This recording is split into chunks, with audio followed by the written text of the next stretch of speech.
Poppy SSC English second paper এই বইটি থেকে সাফিক্স প্রিফিক্সের প্র্যাকটিস করা হচ্ছে। তো 52 বা 52 নম্বরে বলছে যে man is the best dash of Allah. এখানে আছে ক্রিয়েট অর্থ সৃষ্টি করা, সেখান থেকে হবে যে মানুষ হলো আল্লাহর সেরা সৃষ্টি, তাহলে ক্রিয়েট হয়ে যাবে ক্রিয়েশন। তাহলে man is the best creation of Allah. He is a dash being, এখানে আছে রেশন, এটা হবে rational. Man is a rational being মানে মানুষ বিচার বুদ্ধি সম্পন্ন একজন জীব।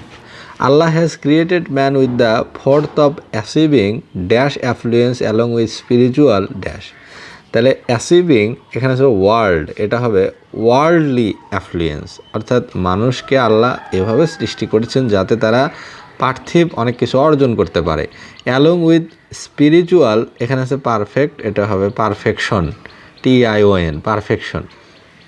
He has to do a lot but his life is short, তার আসলে করার মতো অনেক কিছু আছে বা করতে পারবে, কিন্তু তার টাইম লিমিটেড, সে একটা সময় মারা যায়।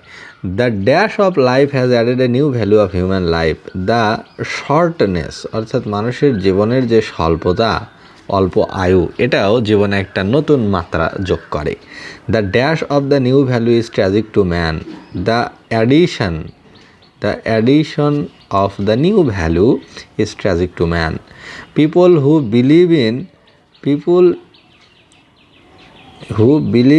এখানে আছে স্পিরিচুয়াল, এটা হবে স্পিরিচুয়ালিটি, LITY যোগ করতে হবে। স্পিরিচুয়ালিটি অফ লাইফ আর ডিফারেন্ট টু অর্ডু লাইফ, অর্থাৎ যারা আধ্যাত্মিক জীবনে বিশ্বাস করে তারা পার্থিব জীবনের প্রতি একটু উদাসীন হয়। দে গিভ মোর, এখানে আছে ইম্পর্টেন্ট, এখানে হবে ইম্পর্টেন্স, তাহলে TAN এইটি উঠে যাবে আর এখানে হয়ে যাবে সি, তাহলে importance, give more importance two spiritual life, তারা আধ্যাত্মিক জীবনের দিকে বেশি ঝুঁকে পড়ে, বেশি গুরুত্ব দেয়।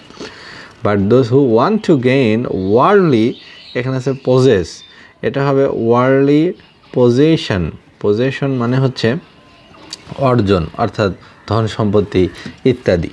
তাহলে gain worldly position, hanker after money, এখানে আছে রাফ, এটা হবে রাফলি, অর্থাৎ তারা ব্যাপকভাবে শুধুমাত্র টাকা পয়সা, অর্থ সম্পত্তি, ধন সম্পত্তি এসবের দিকে বেশি ঝুঁকে পড়ে, যারা ওয়ার্ল্ডলি যে লাইফ বা পার্থিব জীবন সেই দিকে যারা বেশি গুরুত্ব দেয়। আর যারা স্পিরিচুয়ালিটি বা আধ্যাত্মবাদে বেশি মনোযোগী, তারা সবসময় ওয়ার্ল্ডলি লাইফটাকে নেগলেক্ট করে।